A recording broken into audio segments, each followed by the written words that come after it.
we can start. Okay, let's start the class. Let's see here.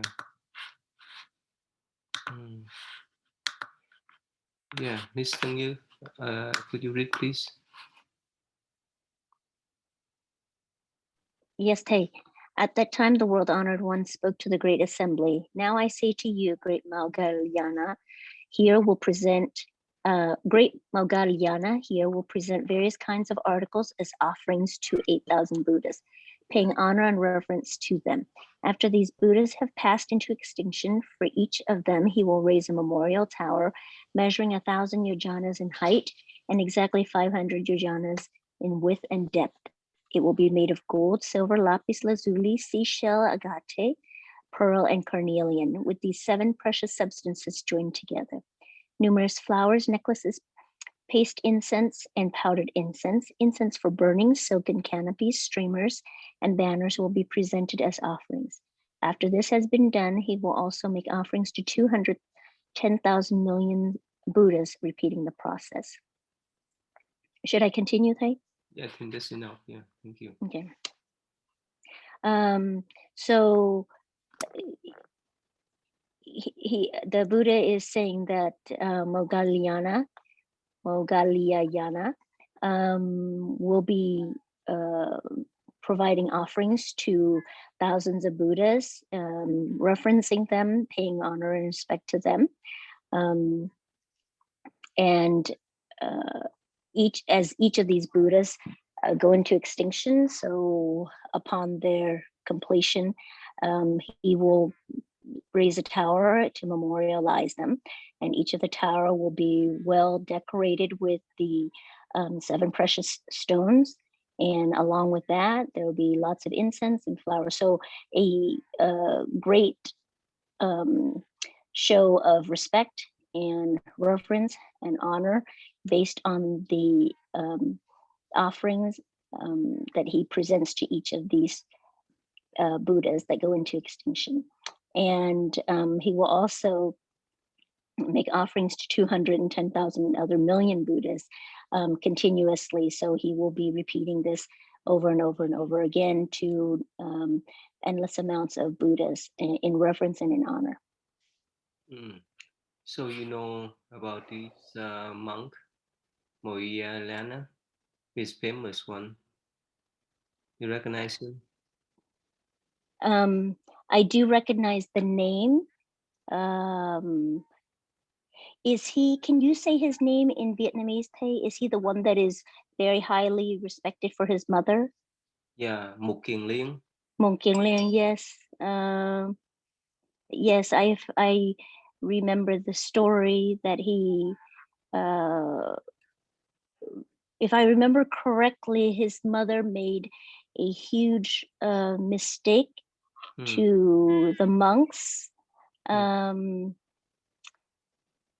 story was when I was much younger. I believe she was a humble woman, a woman not of great standing in society, does not have a lot of wealth, but she was very sincere. And she, at one of the festivals or something like that, she had what she was able to offer what her what she was allotted in terms of money, which was not a lot, but it was not received well by the monks of the temple, who gave more attention to the more elaborate offerings.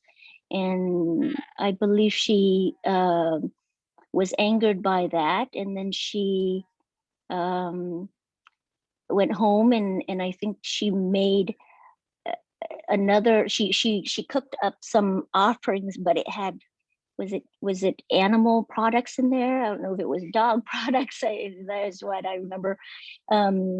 She killed a dog, or there were, and so she offered it to the monks, knowing that they are vegetarian. And so she was, upon her death, she was sent down. She was punished and sent down to the lower realms of the hell.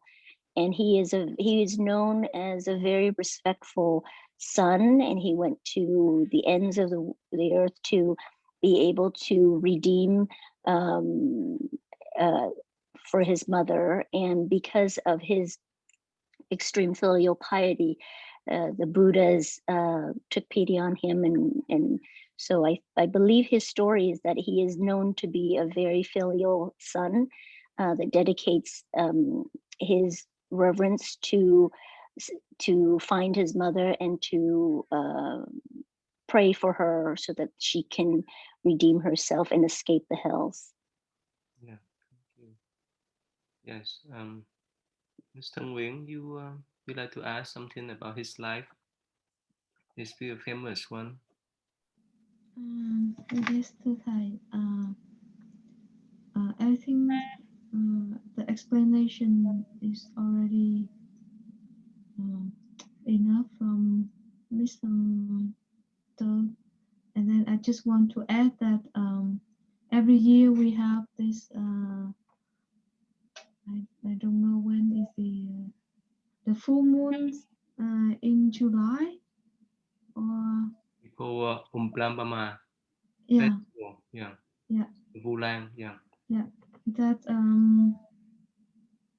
I remember that my mom played this whole story of the mom of this monk every year when I was kid during this festival, and therefore I remember the story.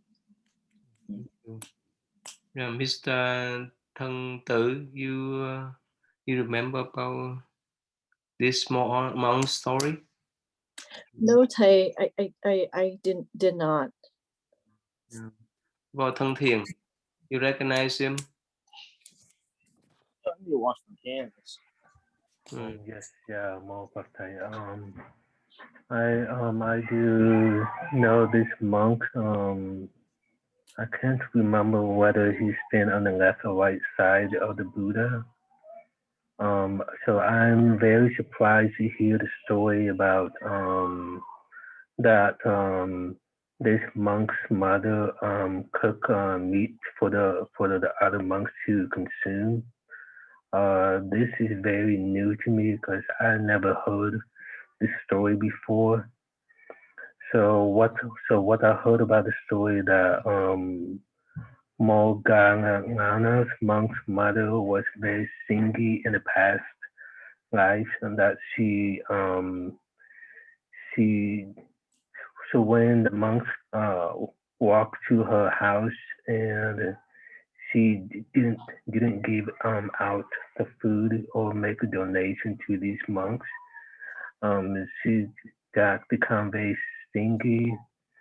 That's why she be reborn in the hungry ghost run.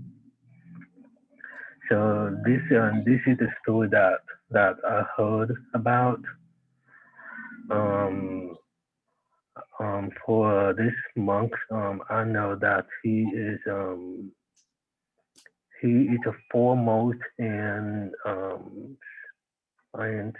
majestic power, and this is what I heard about. See, I think this is all I know about the story type. Yeah, more about type. Thank you. Yeah, actually, there's many versions about his stories in both traditions, the Mahayana and Theravada traditions. Yeah, in Mahayana tradition, like Miss Thang you just mentioned, yeah, that's why she read that kind of bad karmas. The Theravada version is that his mother's scold the monks and chase them away. Even she promised her husband that she would make offerings to them, and of course the other story too. But it is similar themes, but in different description. And another thing is that both traditions recognize as when she was a hungry ghost, this venerable he tried to provide her the food, but she could not. So he went back to ask for Buddha help. So the Buddha advised him that he need to make offerings to the old monks after the 3 months of uh, raining retreat, and they pray for her, you can say, spirit, and later on she got out of that type of hungry ghost realms to be reborn in the celestial realms. So both traditions have the similar version of that. And one thing I want to mention is that in the Theravada tradition, in the Pali canyons, they mention the similar stories, but it led to Vembo Shariputra, the disciple who is foremost in wisdom. And his story mentioned that there's one um, uh, lady, she passed away and she became hungry ghost. And so she went to seek Vembo Shariputra help. And she told him that I was your mother's in the last 5 lifetimes. So please help me out. I do some bad karma so that I'm up here. So the story is similar as the Wimble Mongoliana's mothers, that her husband was a devout Buddhist, and before he went out to do business, he advised, told his wife that you stay home and please make offerings to the monks and help them out. So yeah, she promised. But when he went out town and when the monk came, she scolded and chased them away. And this all happens too. So that's why after she passed away, she was born as a hungry ghost.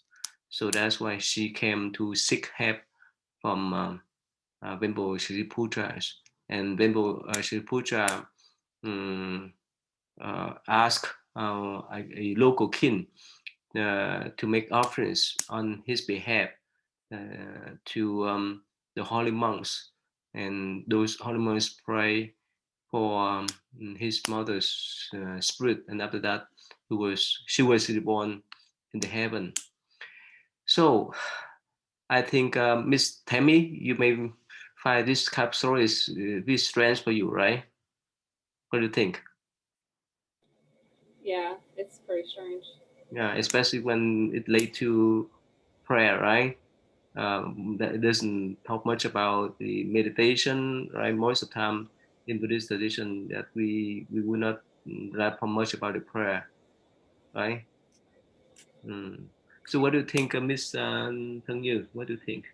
Is there any contradiction in the Buddha teaching? One way is that the Buddha say, you need to stand up by yourself. You need to light uh, the lamp for yourself, to do meditation, to liberate yourself, but not traditions mention that, oh yes, we encourage people to do the prayer.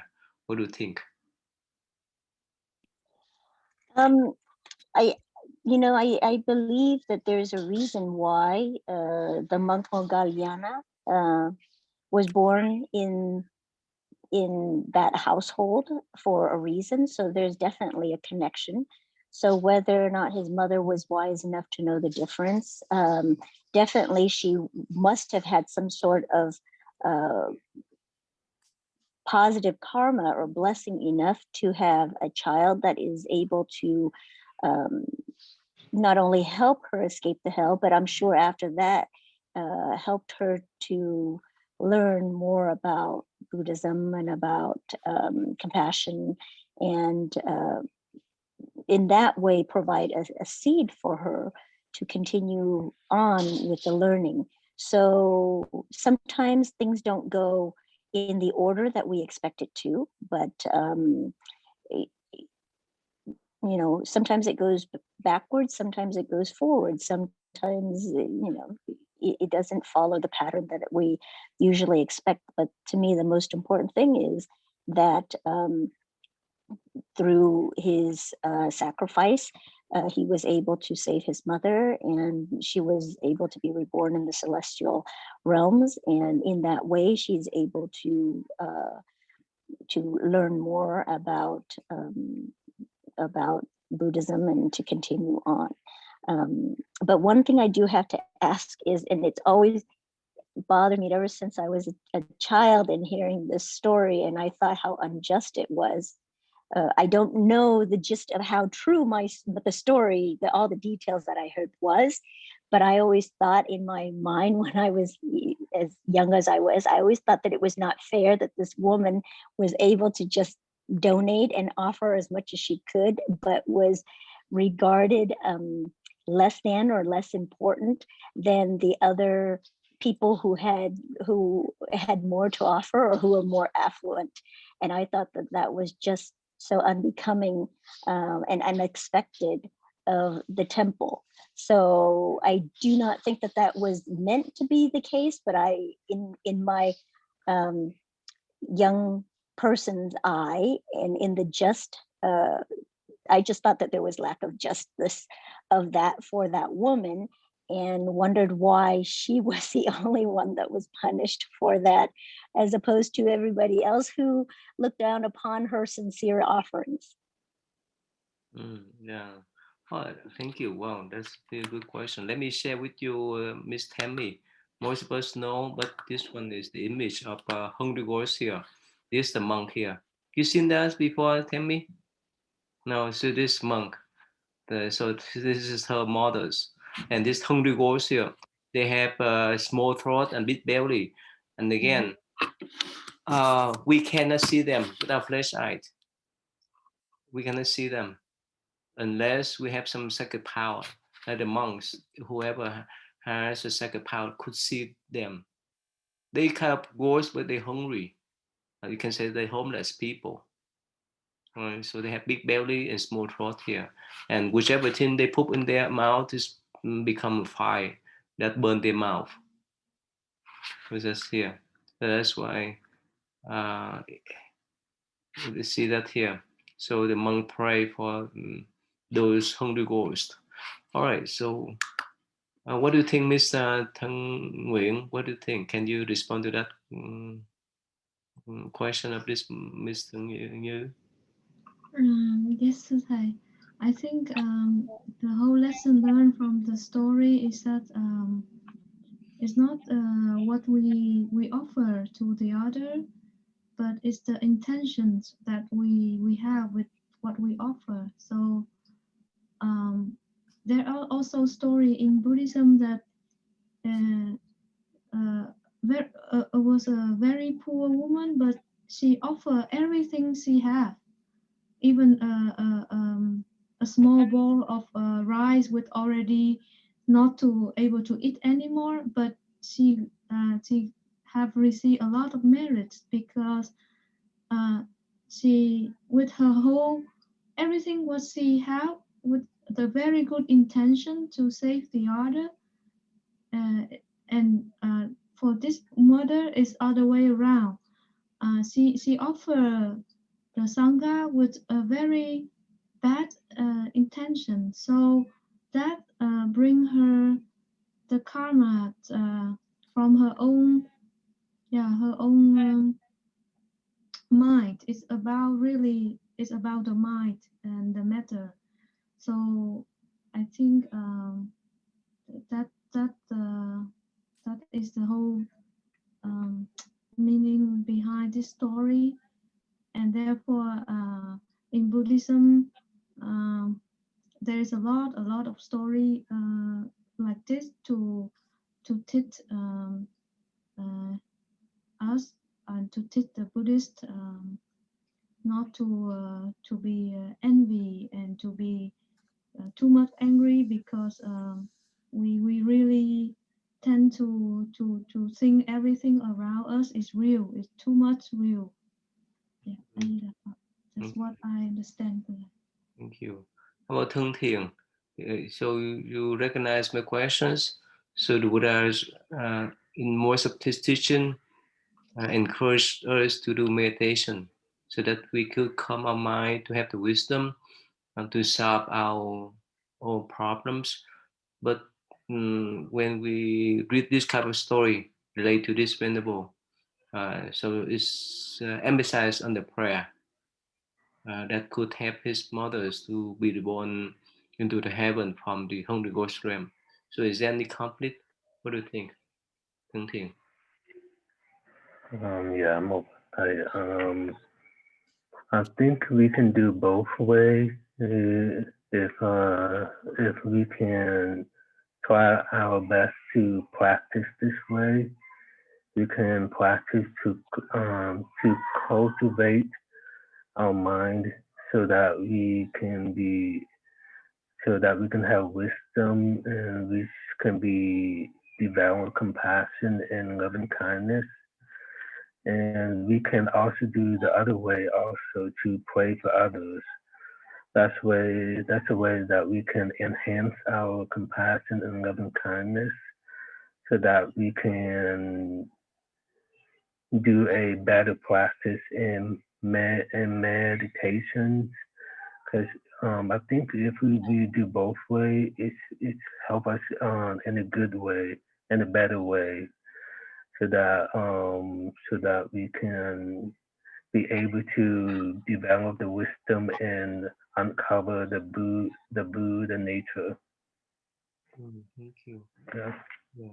Well, Miss Thương Từ, do you think any conflicts here? One is Yeah, so from what everybody's saying is that Tang Hien too is, I think, in a way it kind of like hand in hand for me is, the more you do meditation, you help yourself, but it doesn't cloud your mind, right? So praying is another enhancement to help.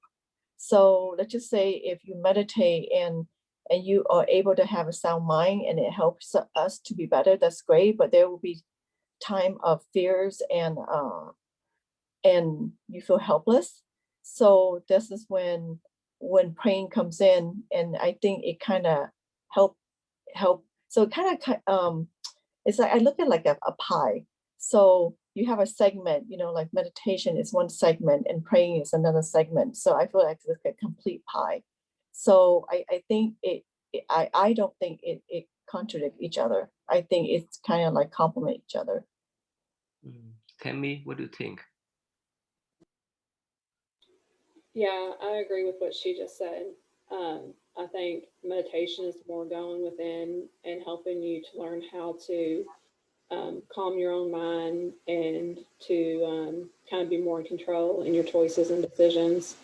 Where prayer is when you're reaching out externally for help, prayer for like the spirits around you, for when you feel like you need additional help, to kind of call on the beings around you to help you out and help guide you and direct you. So the prayer is the common practice for most of the great religions nowadays, right? But Buddhism we have meditation. How about Mr. Thân Như? What do you think again? You see any conflict, any contradiction? No, Thay, I don't see any conflict or contradiction. I think what my sister said and what Miss Tammy said pretty complements everything. Even the past Buddhas have learned and have reached out for help from other Buddhas, and you can see that by their offerings and by their reverence to the previous Buddhas who have gone before them. So that is an indicator that at some point in time, we all need to reach out to for help, for learning, for growth, for development, for wisdom. So you can get some sort of information. You can learn by example, but you do need the meditation to work on that wisdom to be able to process, to be able to think, to control your monkey mind, to work internally. So it is a good complement, I believe. And gradually, you can become a little bit more independent time within time. But initially, we all, I believe, as novices or as starting out, we all need some help at some point in time until we're able to develop our own skills.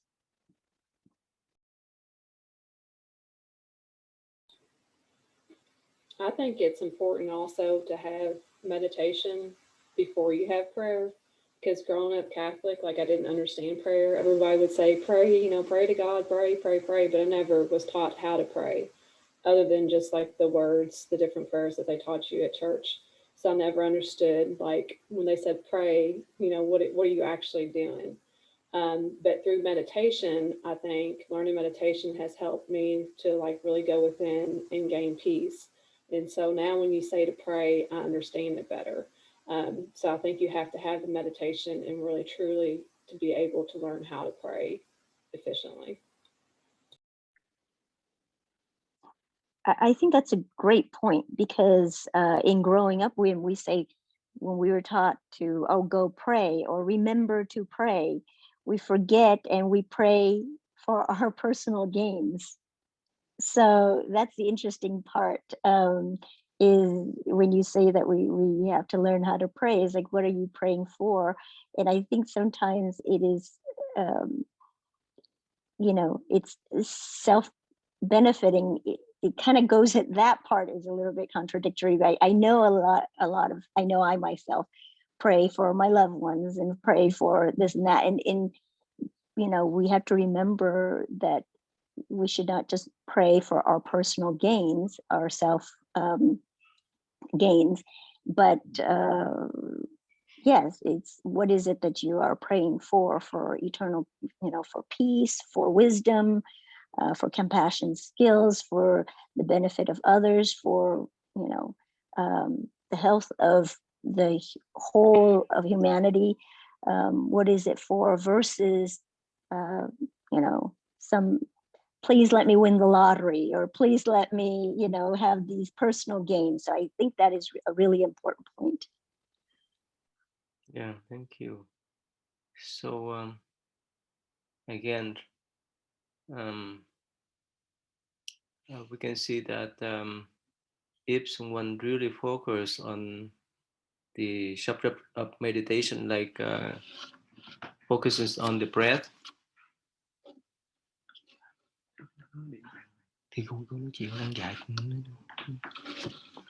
sorry, someone coming. Okay.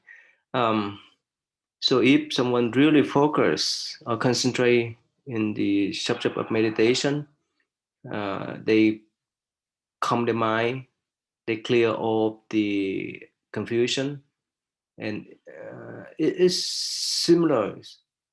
I don't want to say exactly, but it's similar to the one pray to God, the Buddhas, Bodhisattva, with the sincerity at that moment. But of course, again, like you mentioned, that if we pray for our benefit, that with different stories. So somehow that's why the Buddha encouraged us to do more meditation, to calm our mind, to let go of our ego, to let go of our craving, anger, and so forth. So it will be helpful, and I know it's some Catholic or Christian people, they do meditation to enhance their prayer in their own traditions. So let's go hand in hands, and even when we do the chanting, that's a form of praying too. But we don't think much about ourselves. We just try to decide the same mantra, like compassion mantra or whichever mantra, without sincerity. And when we attend to that sincerity, state of mind, and that is in line with the Buddha nature, that is matchable with the wisdom of the Buddhas and Bodhisattva.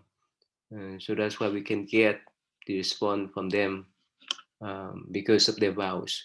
So yes, both of them work hand in hand.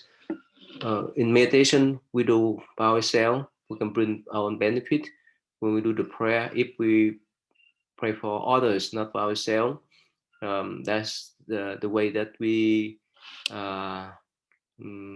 request the support of the spiritual help from Buddhas, Bodhisattva, and whoever we believe in. So that's why for me, besides doing meditation, I still need to do mantra recitation every day.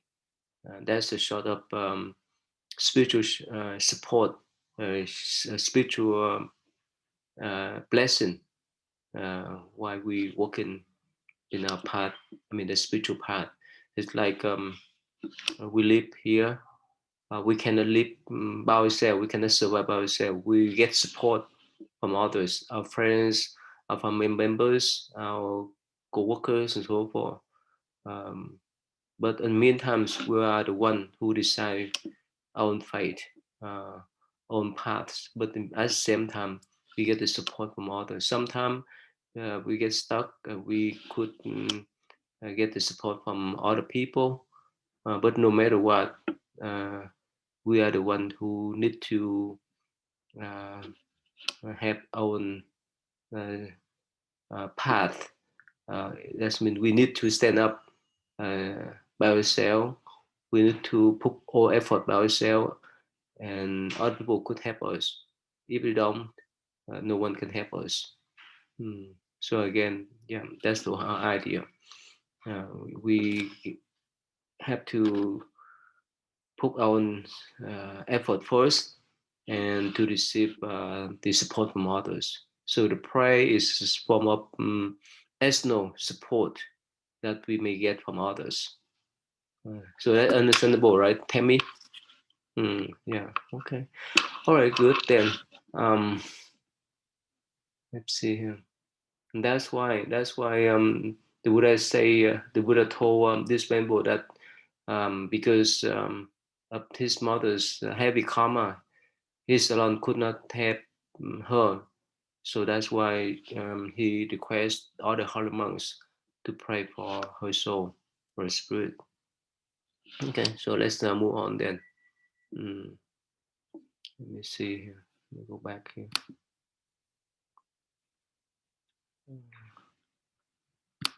Yeah, Tammy, can you read, please? A nice one here. Then he will be able to become Buddha with the title Tamalapatra, sandalwood fragrance. Thus come one worthy of offerings, of right and universal knowledge, perfect clarity and conduct, well gone, understanding the world, unexcelled, worthy trainer of people, teacher of heavenly and human beings, Buddha, world honored one. His kalpa will be named joy, replete in his realm mind delight. The land will be level and smooth, the ground made of crystal, jeweled trees will adorn it, pearls and flowers will scatter around.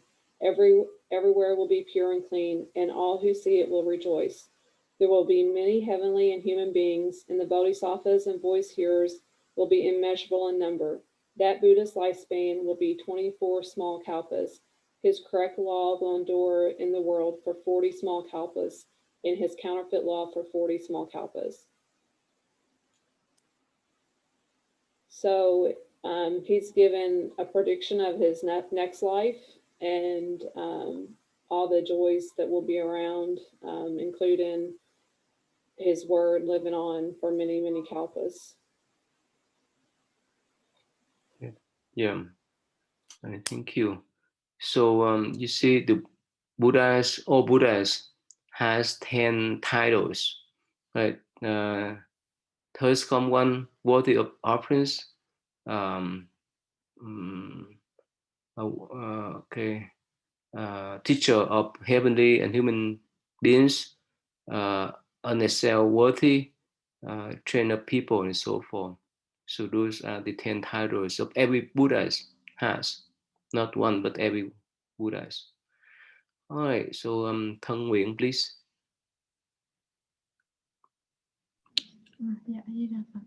At that time, the word honest one, wishing to state his meaning once more, spoke in verse from saying, this disciple of mine, the great Magalayana, when he has cast off his present body, will be able to see 8,210,000 million Buddhas, worth honest ones, and for the sake of the Buddha way, will offer alms, honor, and reverence them.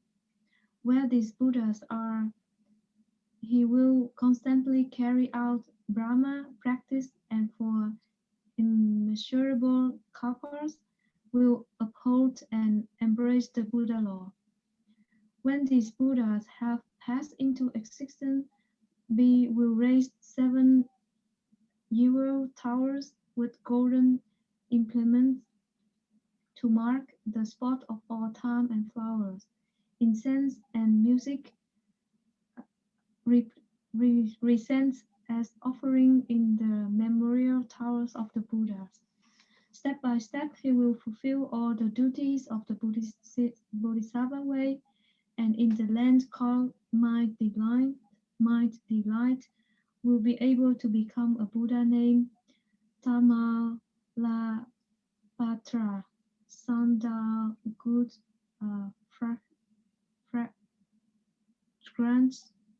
This Buddha's lifespan will be 24 kalpas. Constantly, for the sake of heavenly and human beings, he will expound the Buddha way. I understand from this part that the Lotus Sutra describes how the word of this monk will become when he becomes the Buddha, and the name is Might Delight, and also like any other Buddha states of mind, he will have the connection with a lot of Buddhas, and he will benefit the human beings and other beings.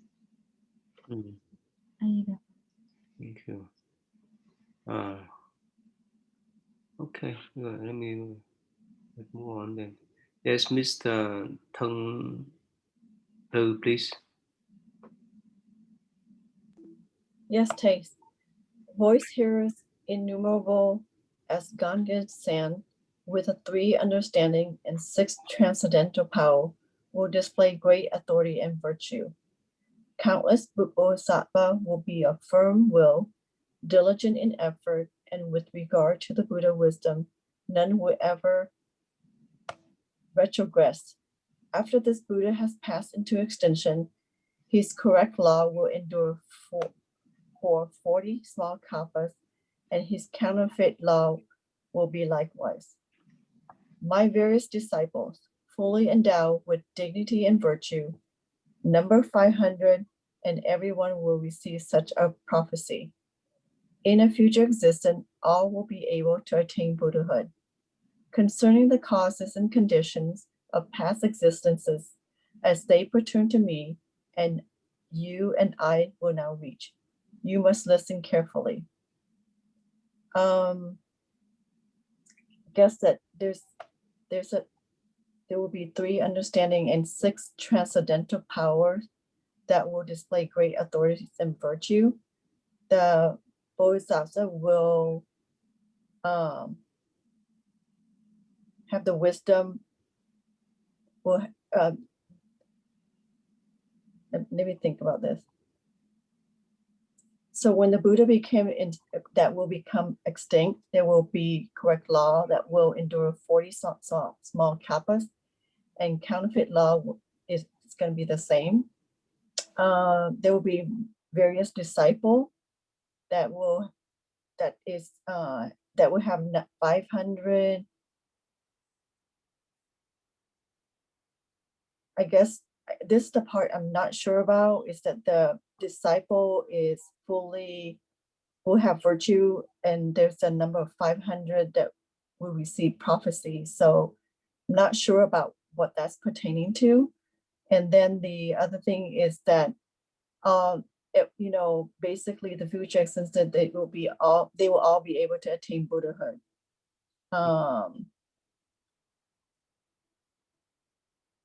I think that's about it. Yeah. So 500 student here. That's the current student of the Buddha. Okay. Yeah. Okay. So all of them would receive the prophecy or prediction to attain Buddhahood, to become Buddha. Yeah. So next part, we will read the Buddha gave that kind of prediction to those students. So the prophecy, what kind of prophecy is it? This is the thing that the Buddha has talked about. And that, let's say like Venerable Mahakashipa, Venerable Moggallana, that we learn this passage, and they say, okay, you'll be Buddha in the future with this name and that name. Your lifespan, your proper laws should right here. It should be 40 small kappas. That's his correct law. That means everyone would recognize the Buddha proper teaching within 40 small kappas. And after that, the cut practices mean the similar correct laws of the Buddhas would last another 40 small kappas. And after that, we disappear gradually. Make sense, Mr. Như? Thân Từ? Yes, I got it now. Thank you, Thầy. Yeah. Okay, so okay, let's move on here. Okay, so we're done with chapter 6, and now we move on to chapter 7. This will be a famous chapter. Yeah. Okay, let's see. Go ahead, Thân Thiện. Can you read, please, Thân Thiện? I'm sorry. Before we move on, do you understand the meanings of this chapter? I mean, the chapter 6. You understand that meanings, Thân Thiện? Yeah, most of the chapter 6 is about the Buddha make a prediction about his disciple, what their name, the title name, and the Buddha name will be, and he made a prediction about their lifespan and the law and the counterfeit law, how long they will last. I think that's what this chapter 6 is about, prediction about for his disciples. Okay. Thân Nguyễn, you know why this chapter is so important in this sutra? Why is making prediction so important?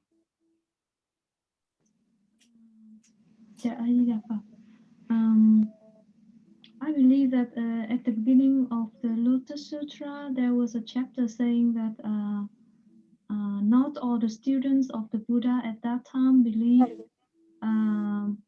what he going to say in the Lotus Sutra. So a lot of people, or a lot of students of him has left before he did this sutra. So it's very important for the student who did not left at that time, because it is a motivations, and also for the student also it is like the father who already know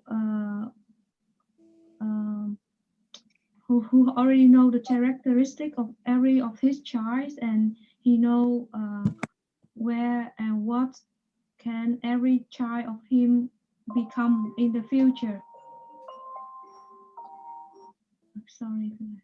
So therefore, I think that's in this chapter is he a kind of announcement that all these students of him or the monks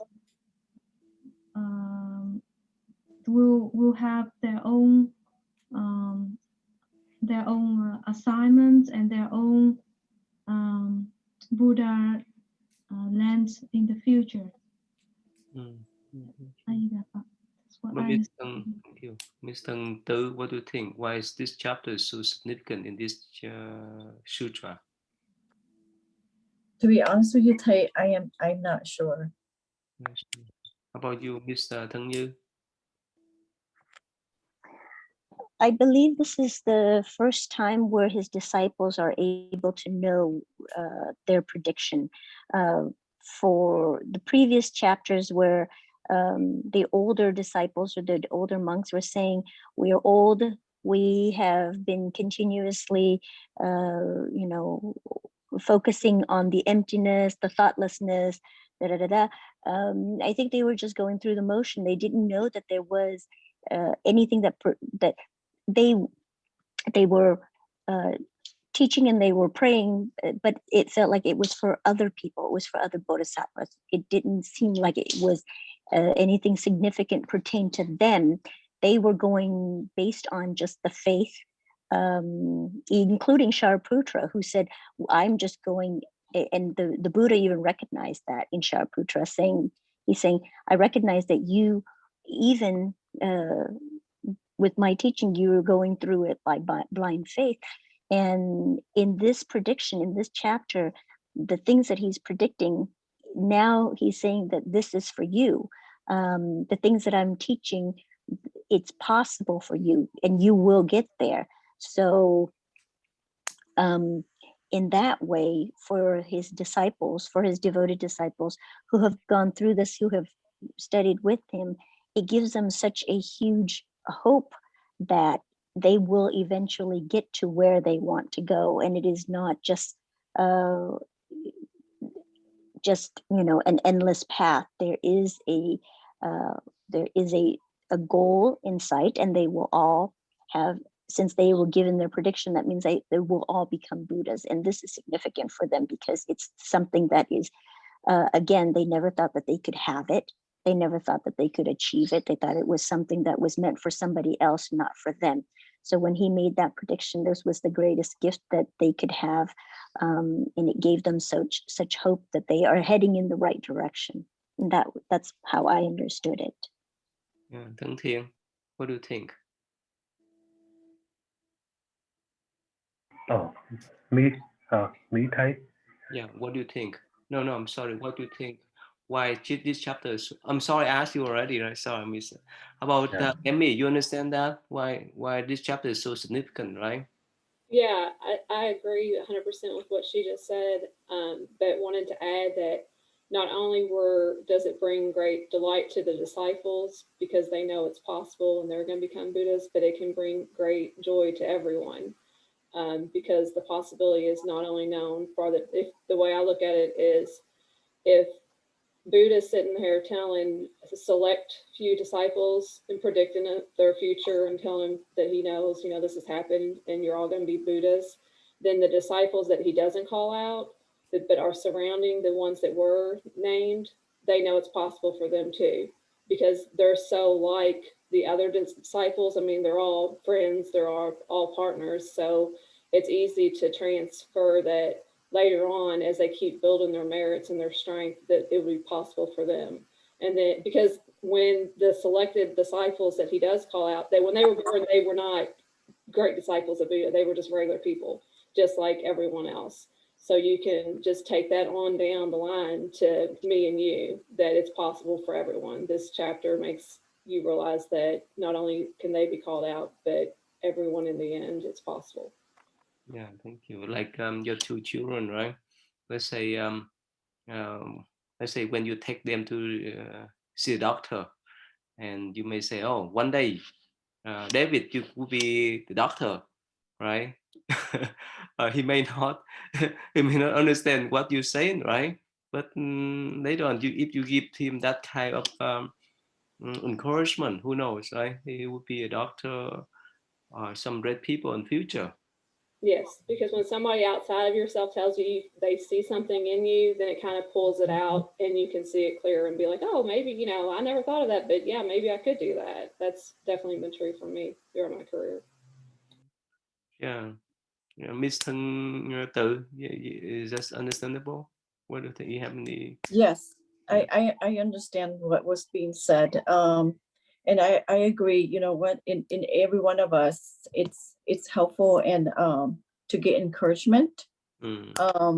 Encouragement, like maybe sometimes when we don't believe in ourselves and our, whether it's faith or in our well-being, but just having, you know, an outside person or an outside being, or like the Buddha or anything that's surrounding us to give us support and say that we have the confidence to do it, it just boosts our ego and it will help us and it will build our confidence to become whatever we can. And just like when I was younger, I always felt like there's something I couldn't do and I felt weak and I have fear.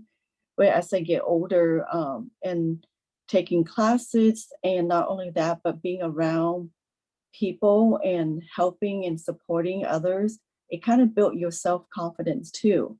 So what happened is that I believe in life that, you know, when I'm weak or when I have fear, I pray to the Buddha. I try breathing method when I can. And that helps you to be more confident. And then what happened is that you have to believe in yourself, right? I mean, in everything that you do, if you put your faith and your 100% in it, I believe there's nothing that we can't accomplish. But you can't be lazy, obviously. So it is helpful to have surrounding and support. I really believe that. Thank you. John, what do you think? What happens if you don't trust yourself, if you don't believe yourself, if you don't have self-confidence when you go to school or when you go out to work? What do you think, John? So like you don't have any like self-confidence or like any confidence in like what you're doing. Is that what you're saying? Yeah. What happens if you don't have much confidence in yourself? So like pretty much if you don't have any like self-confidence, it'll just lead to you having so much doubt about yourself, feeling like you're probably not whether you're like useless. Yeah. Miss Thân Nguyen, you want to share anything about this thing? No, thưa thầy, Yeah. Again, it's so significant for this chapter. Again, like some you say that at first, right? Some of them could not imagine that Buddha say, "Oh, I want to be Buddha in the future. Everyone has Buddha nature," and eventually, the Buddha explained step by step. And in this chapter, the Buddha gave the petition to some of his great disciples. And later on, we can learn that Buddha gave the petition or prophecy to others, close disciples too. So of course, they're so surprised that they just want to enter with nirvana. That's all for them. But the Buddha remind them that for next chapter, that you need to move on. Don't satisfy with that state of mind. You need to move on to work on the path of Bodhisattva path to become Buddha. So that's why he gave this kind of conditions so that they could recognize the potential. And again, please remember that Buddha mentioned that not only human beings, but every sentient beings has that good nature. It starts from the good part to seed, right? We have that. So as much as we know that we have so much potential to become doctor, engineer, whoever, whichever profession that we want to, we have that kind of inspiration, right? And that's why the Buddha reminds us that not only we can attain nirvana, but we also can attain the Buddhahood to become Buddhas. And that's why he gave this position for them to have the confidence in themselves. They can perfect themselves in the way that the Buddha have attained. And no matter what tradition we follow, whichever tradition we follow, whether in Mahayana, whether it's just Pure Land, Zen, and so forth, the ultimate goal is to become Buddhas. And even in the Pure Land traditions, we decide Buddha names plus the faith that we have with the Amitabha Buddhas, but with the inspiration that when we were born there in the Western Pure Land of Amitabha Buddha, eventually we become Buddhas. So the Buddha lift up every seven beings, not only human beings, but every sentient beings, whether the ant, the bugs, the dog, the cat, and so forth, to become Buddha like him. That's why he has appeared on this earth. That's why he guides us to go to that path. That's why this chapter is so significant, so that his disciple could have the strong and solid faith in him, in his teaching, especially this sutra. So again, he mentioned that everyone has a Buddha nature, and on the top that everyone can attain the Buddhahood. And he gave permission to most of his close disciples to show that example. His close disciple can attain the Buddhahood, can become Buddhas. So do we. That is a sort of inspiration in this chapter. Tammy, you understand now, right? Yeah, I understand, but I have a question that Yeah. goes along with that. So I understand the Buddha nature and it being in every body, everything, all beings. But where I'm confused is with, I think last class when I asked about like the universal life force, then it's the Buddha nature, which I kind of get, but not really, because I don't understand how like the energy that flows around through everything and everyone and every being could be the Buddha nature, because Buddha's not claiming like it to be God, like he didn't create the world. So how can like the universal life force be the Buddha nature if it all like is it just because of his knowledge of it, so it was labeled that his understanding of the flow of it, or does that make sense what I'm asking? Yeah. Okay. Miss Thăng Như, you know her question. What do you think? I'm not exactly sure. I think what you're asking is why is it called Buddha nature versus something else? Is that correct, Tammy?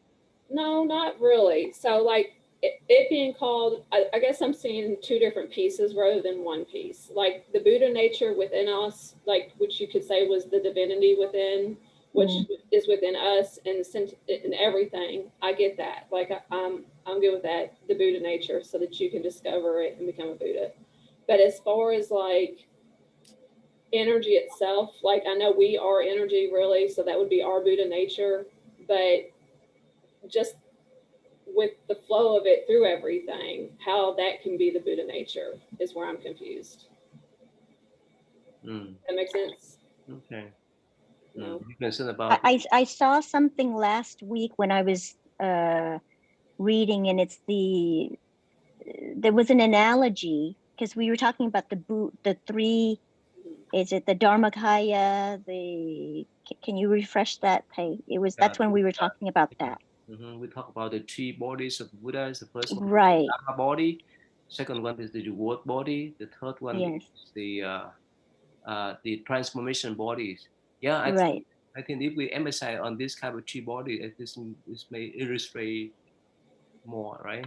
Yes, and the analogy, and I was looking it up, and the analogy that was written in one of the articles that talked about the Buddha nature, the analogy they gave was something like the atmosphere. We are, the Buddha nature is like just the environment, the atmosphere that we are. The cloud itself is the transformation body, and then the reward body, or the it's like, it said it was like the rain, something that is manifested.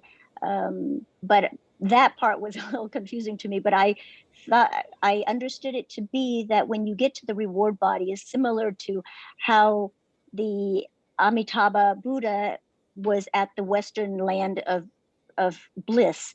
So by the time you get to a certain goal, you get to the reward body where you are just like the Amitabha land.